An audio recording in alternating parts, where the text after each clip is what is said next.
It's important to remember that your Huth bender is strong. With our precision dies, we are capable of making deep bends in 3-inch pipe. You can easily create flares, ball joints, flanges, and slip joints. In addition, the unit can expand and reduce tubing. The first application we'll perform is a deep or internal swedge. This operation will enlarge a tube to a specific deep inside diameter. Attach the proper size female ball joint tool to the 815 die holder and secure the pipe. Slowly bring the tool forward until it starts forming. Then tap the control until it bottoms out on the ridge. Back the tool off, and you have a female ball joint. To make the male ball joint, there's 2 operations. First, attach the proper male ball joint tool to the end of the cylinder. Secure the pipe in the collet holder.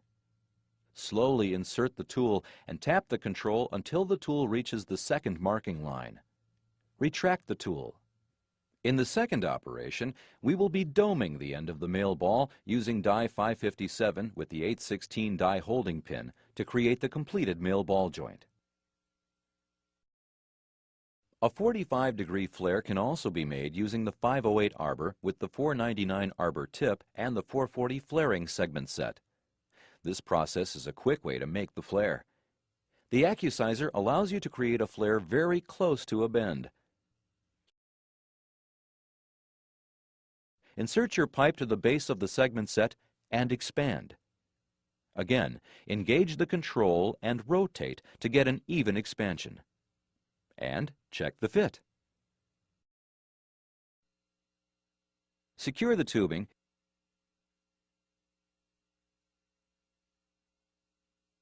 and move the cylinder forward slowly until the tool slides over the pipe. Continue to move the shaft until the reduction has been formed.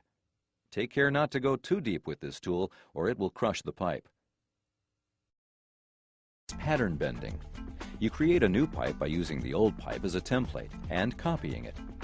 Pattern bending is used if you don't have a program card for the vehicle or if you're doing a custom job. Lay the original pipe out and prepare a blank program card to record your measurements. This pipe has 4 bends.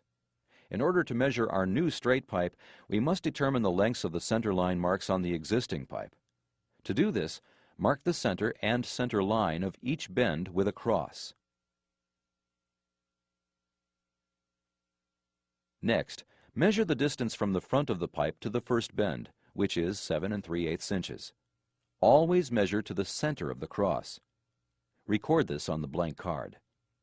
The distance between the first and second bend is 14 3/8 inches.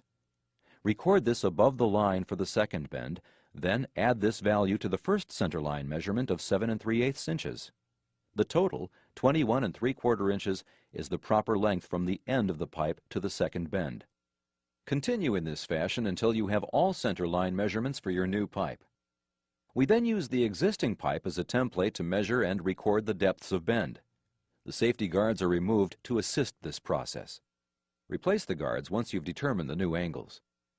Place the pattern pipe on the swing gates and jog the machine until the bend angle lines up squarely with the gates.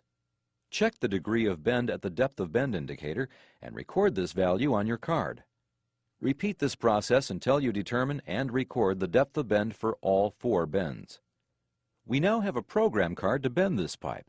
We've determined the center line marks and depths of bend from our existing pipe. The only other information we need is the rotation. We will identify the rotation for each bend while we're bending the pipe. Remember to start with a pipe length that extends at least 12 inches beyond the last center line dimension. Line up the first center line mark and snug the pipe tight in the dies. As with all program card bending, we install the rotation dial and set it to 0 degrees. We then make the first bend to 85 degrees as we recorded on the card. Then, snug the pipe at the second center line mark. To get the proper rotation for the second bend, we place our pattern pipe flush on the swing gates. Simply rotate our new pipe until the angle of our first bend matches the pattern pipe. Then, snug the pipe tight.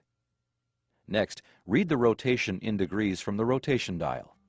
and record this on your card. In this case, 145 degrees rotation.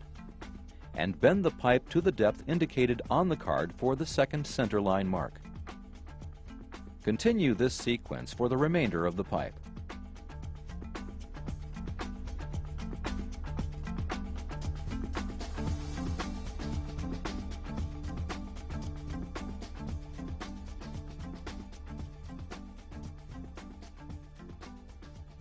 Once your pipe is completed, compare it to your pattern pipe. As you can see, it's a good match.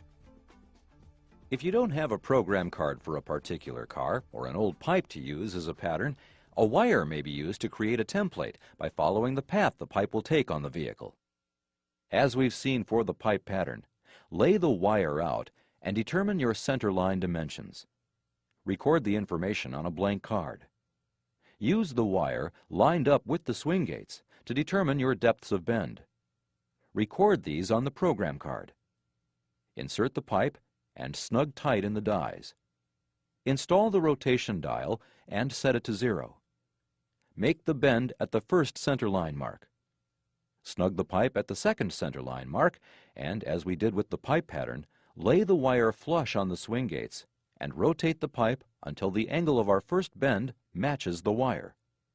Record this value from the rotation dial on the card, and make the second bend. Continue this process until all the bends are made. Compare your completed pipe with the wire. It's a pretty close match. The next card will be a medium difficulty application. 4 bends, including the use of a half shoe and block of wood. The first bend is made at 6½ inches, 0 degrees rotation, to a depth of 39 degrees. The asterisk at our second centerline mark tells us to use a half shoe as well as a block of wood. We install the half shoe and blocks of wood. Insert and snug the pipe at our second centerline mark. Rotate the pipe until the rotation dial reads 260 degrees, and bend to a depth of 64 degrees. The blocks of wood and half shoe are removed. Following the card information, we return to the full shoe for the next bend. The next centerline mark is at 34½ inches. The pipe is snugged and rotated to 255 degrees and bent to 20 degrees. Again, our card directs us to install a half shoe, this time without a block of wood. The pipe is inserted and snugged at our 38-inch mark. The pipe is rotated to 81 degrees and bent to 21 degrees, completing our bends.